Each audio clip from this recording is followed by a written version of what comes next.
Hi guys, வணக்கம். Welcome to your பிரியம் home YouTube channel. இன்றைக்கி சிம்பிளான வேலை, வீட்டிலே எப்படி மட்டன் பிரியாணி பண்ணலான்னு பார்க்கலாம் வாங்க. அதுக்கு ஸ்டவ் ஆன் பண்ணி குக்கர் எடுத்து வச்சு அந்த குக்கரில் எண்ணெய் விட்ட பிறகு அந்த எண்ணெய்க்கு அடுத்து கொஞ்சம் நெய் நறுமணத்துக்காக தான் சேர்க்குறோம். ஸோ தேவையான அளவுக்கு சேர்த்தா போதும்.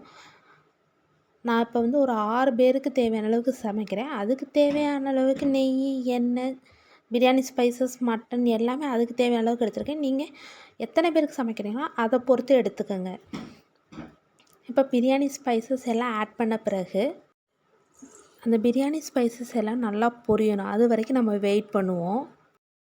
பிரியாணி ஸ்பைசஸ் பொரியிறப்ப ஒரு குக்கரோட கேப் எடுத்து மூடி வச்சிட்டிங்கன்னா அந்த கிராமம் மட்டும் வெடிக்கும். அது நம்ம மேலே படாமல் இருக்கும். அது நல்லா எல்லாமே வெடித்து நல்லா வறுத்த பிறகு அதில் ஆனியன் ஆட் பண்ணி நல்லா ஆனியனை ஃபுல்லாக ரோஸ்ட் பண்ணணும். நல்லா கோல்டன் ப்ரௌன் கலர் வர வரைக்கும் நல்லா ரோஸ்ட் பண்ணணும். ஸோ டைம் எடுத்து பொறுமையாக ரோஸ்ட் பண்ணுங்கள். நம்ம எவ்வளோ தூரம் பிரியாணிக்கு ரோஸ்ட் பண்ணுறோமோ, ஆனியனாக இருக்கட்டும், டொமேட்டோவாக இருக்கட்டும், அது எவ்வளோ தூரத்துக்கு நம்ம ரோஸ்ட் பண்ணுறோமோ அவ்வளோ தூரத்துக்கு நல்ல ஃப்ளேவர் தரும். ஸோ நல்லா பொறுமையாக டைம் எடுத்து ரோஸ்ட் பண்ணுங்கள். ஆனியன் நல்லா ரோஸ்ட் பண்ணும்போதே நம்மளுக்கு நல்லா அந்த பிரியாணியோட ஸ்பைசஸ், அந்த பட்டம், லவங்கம், கிராம்பு, பிரியாணி இலை இதெல்லாம் சேர்த்துருக்கோம்ல, சோம்பு இதெல்லாம் சேர்த்துருக்கோம். இதோட நல்ல ஸ்மெல் வெளியில் வரும். அது மட்டும் இல்லாமல் வெங்காயத்தோட பச்சைத்தன்மையும் போய் அது ஒரு மைல்டான ஒரு ஸ்மெல் தரும். அந்த ஸ்மெல்லாம் முடிஞ்ச பிறகு நல்லா கோல்டன் ப்ரௌன் ஆன பிறகு டொமேட்டோவும் சேர்த்து, நான் இப்போ டொமேட்டோ குட்டி குட்டியாக கட் பண்ணிட்டேன். ஆனால் நீங்கள் நேராக அந்த கீத்தாக கட் பண்ணணும், அந்த மாதிரி கட் பண்ணி சேர்த்துக்கலாம். சேர்த்த பிறகு நல்லா இதையும் நல்லா வதக்கணும். அது எப்படின்னா ஆனியன், டொமேட்டோ, உள்ளக்க ஸ்பைசஸ், ஆயில் இது எல்லாம் ஒன்று சேர்ந்து அப்படியே ஒரு கூட்டு மாதிரி ஆகணும். அந்த அளவுக்கு நல்லா வதக்கணும். இதில் மெயினானது இந்த ஆனியன் வதங்குறப்ப கொஞ்சம் உப்பு மட்டும் ஆட் பண்ணிக்கோங்க. தேவையான அளவுக்கு பார்த்துட்டு உப்பு ஆட் பண்ணிவிட்டு அந்த உப்பு நல்லா இன்னும் மெர்ஜ் ஆகிறதுக்கு ஹெல்ப் பண்ணும். ஸோ உப்பு ஆட் பண்ணிக்கோங்க. அதுக்கடுத்து நான் எப்போயுமே எந்த சாப்பாடு சமைச்சாலும் சரி அதில் மஞ்சத்தூள் போடுவேன். காரணம் அது ஒரு ஆன்டி பாக்டீரியல் தருங்காக நான் போடுவேன். நீங்களும் போடணும்னா போடலாம், இல்லாட்டி அவாய்ட் பண்ணிடலாம் மஞ்சத்தூள் மட்டும். இந்த தக்காளியை நல்லா வதக்கி விட்டுட்டு இந்த தக்காளி நசுங்கிறதுக்கு குக்கர்லேயே நல்லா கொத்து மாதிரி போடலாம். அப்படி கொத்து போட இதாக இருக்கிறவங்க கையிலேயே அந்த ஒரு சைடாக கொண்டு தக்காளியை நல்லா ஒரு சைடாக வச்சு அதை அமுக்கி நல்லா வதக்கலாம். அதுக்கடுத்து இஞ்சி பூண்டு பேஸ்ட்டு, நல்லா தக்காளி வதங்கிட்டு இருக்கும் போது இஞ்சி பூண்டு பேஸ்ட்டை ஆட் பண்ணி இஞ்சி பூண்டு பேஸ்ட்டையும் சேர்த்து நல்லா வதக்குங்க. அந்த இஞ்சி பூண்டோட ஃப்ளேவர் நல்லாவே வெளியில் வரும். அது வரைக்கும் நல்லா வதக்கிக்கோங்க. வதக்கி முடித்த பிறகு நம்ம புதினா இலையும் கொத்தமல்லி இலையும் ஆல்ரெடி சாப் பண்ணி வச்சுருக்கோம். அதை எடுத்து புதினா ஃபஸ்ட்டு சேர்த்த பிறகு நெக்ஸ்ட்டு கொத்தமல்லியை சேர்த்து நல்லா வதக்கி விடுங்க. அதுவும் அந்த ஆல்ரெடி நம்ம ரெடி பண்ணி வச்சுருக்க அந்த வெங்காயம், தக்காளி அது கூட சேர்ந்து நல்லா இதுவும் ஒரு பேஸ்ட் ஆகணும். ப்ளஸ் நல்லா போட்டு நல்லா வதக்கிடுங்க. நீங்கள் எவ்வளோ தூரம் பிரியாணிக்கு வதக்குறீங்களோ அவ்வளோ தூரம் டேஸ்ட்டு கொடுக்கும். ஸோ பொறுமையாக டைம் எடுத்து நல்லாவே வதக்குங்க. நல்லா ஒரு கிரேவி பதத்துக்கு வர அளவுக்கு வதக்கிடுங்க. அதுக்கடுத்து இதில் நான் சிக்கன் 65 பவுட்ருன்னு சொல்கிற அந்த சிக்கன் மசாலா தான் சேர்த்துருக்கேன்.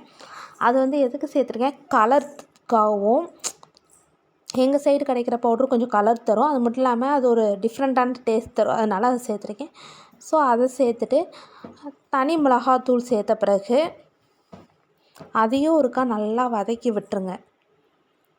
நல்லா வதக்கிட்டு இருக்கும்போது இதோட எல்லாமே மெர்ஜ் ஆகிறது நல்லாவே உங்களுக்கு ஃபீல் ஆகும். கூட்டாக இருக்கிறது நல்லாவே ஃபீல் ஆகும். இந்த டயத்தில் கொஞ்சம் அடுப்பை சிம்மில் வச்சுட்டு இதெல்லாம் நல்லா வதங்கிறதுக்கு டைம் கொடுங்க. நல்லாவே வதங்கட்டும். இந்த மசாலாலாம் ஆட் பண்ணிப்பே பிரியாணி பவுடரும் ஆட் பண்ணியிருப்போம். அதையும் சேர்த்து நல்லா வதக்கின பிறகு உங்களுக்கு பார்க்கவே நல்லா தெரியும், இது நல்லா கூட்டு பதத்துக்கு வந்துருச்சு அப்படிங்கிறது. அப்புறம் நல்லா வேக வச்ச மட்டன் கறி, ஈரல், அதோடு சேர்ந்து சூப்பு எல்லாத்தையும் எடுத்து வச்சுக்கோங்க தனியாக. ஆல்ரெடி இதை வந்து எப்படி வேக வைக்கணுங்கிறதுக்கு நான் இப்போ சொல்கிறேன்.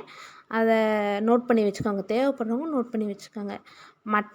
மட்டனோட நல்லா மட்டனை வாஷ் பண்ணிவிட்டு மட்டன் நல்லா தண்ணி மட்டன் முங்குற அளவுக்கு தண்ணி ஊற்றிட்டு அந்த தண்ணியில் வந்து சின்ன வெங்காயம், தக்காளி, சீரகம், மஞ்சத்தூள், இஞ்சி, ஒரு 2 பூண்டு,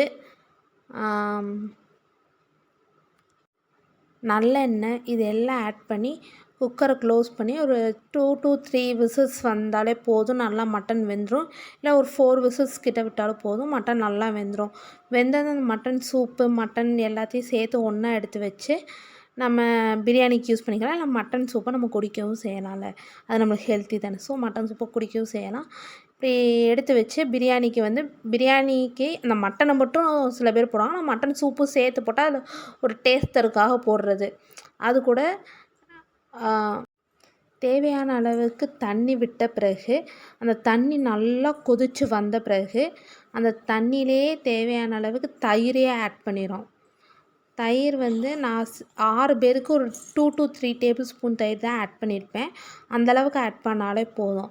அடுத்து அந்த தயிரும் நல்லா மெஜ்ஜாகி நல்லா கொதி வந்த பிறகு ஒரே ஒரு கொதி வந்தால் போதும் தயிர் ஆட் பண்ண பிறகு. அதுக்கடுத்து நம்ம எடுத்து வச்சுருக்க அரிசி, நான் இன்றைக்கி வந்து சீரக சம்பா அரிசி யூஸ் பண்ணியிருக்கேன். அந்த அரிசியை ஆல்ரெடி வந்து ஒரு 15 மினிட்ஸ் அரிசியை ஊற வச்சுருக்கேன். அந்த அரிசியை எடுத்து இந்த பிரியாணிக்கு ஆட் பண்ணிக்கிறேன்.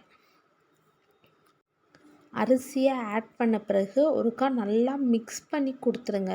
அரிசியை முடிஞ்ச அளவுக்கு அரிசியை வந்து ஒரு ரொம்ப போட்டு கிண்டாமல் லைட்டாக அப்படியே முடிஞ்ச அளவுக்கு மிக்ஸ் பண்ணி கொடுத்துருங்க. அந்த மிக்ஸிங்கில் ஒரு 2 மினிட்ஸ் நல்லா கொதி வர வரைக்கும் விட்டுட்டு அப்புறம் லிட்டு போட்டு க்ளோஸ் பண்ணி விசில் வரட்டும்னு விட்டுருங்க. இதுக்கு வந்து நான் 2 விசில் வச்சேன். நீங்களும் 2லேருந்து 3 விசில் கிட்ட வச்சுக்கலாம். சில பேர் தம் போடுவாங்க. அதுக்கு தம்மை விட விசில் ஈஸியாக இருக்கும் புதுசாக பழகிறவங்களுக்கு. ஸோ விசிலே போட்டுக்கலாம். ஒரு 2 விசில் கிட்ட விட்ட பிறகு கொஞ்ச நேரம் சென்று ஓப்பன் பண்ணி பார்த்தோன்னா பிரியாணி நல்லாவே ரெடி ஆகிருக்கும். டேஸ்ட்டான ஒரு வீட்லேயே சிம்பிளாக டேஸ்ட்டான ஈஸியான வேலை ஒரு பிரியாணி. அதுக்கு சைட் டிஷ்ஷாக இன்றைக்கி ரைத்தா, ஈரல், மட்டன் குழம்பு.